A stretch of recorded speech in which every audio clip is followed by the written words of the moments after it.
মরুর বুকে যেন এক টুকরো সুদান। আরব আমিরাতের দুবাইয়ে বসেছিল সুদানি সংস্কৃতির মহামিলন মেলা।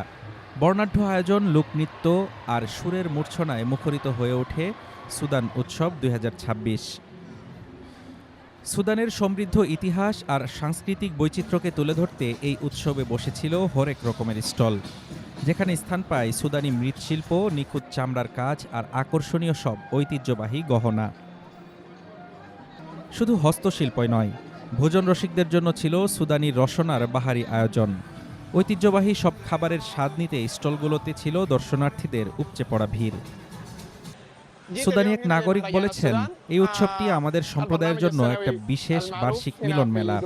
সুদানি সমাজের যে বৈচিত্র্য আর সংস্কৃতির মেলবন্ধন, তা এই আয়োজনের মাধ্যমে দারুণভাবে ফুটে উঠেছে। সংযুক্ত আরব আমিরাতে বসবাসরত সুদানি প্রবাসীদের কাছে এ যেন পরম পাওয়া।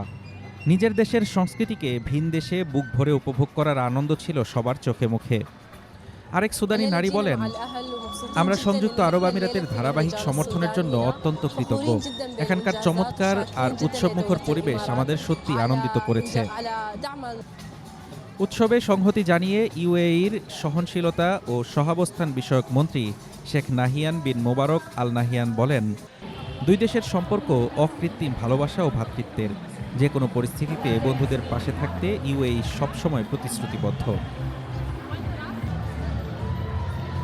আয়োজকরা জানান, এবারের উৎসবে অংশ নিয়েছে ২৫,০০০-এরও বেশি দর্শনার্থী। শুধু সুদানি প্রবাসী নন, অন্যান্য দেশের নাগরিকরাও সামিল হয়েছিলেন এই সংস্কৃতির উদযাপনে। Desk report, Dhaka today.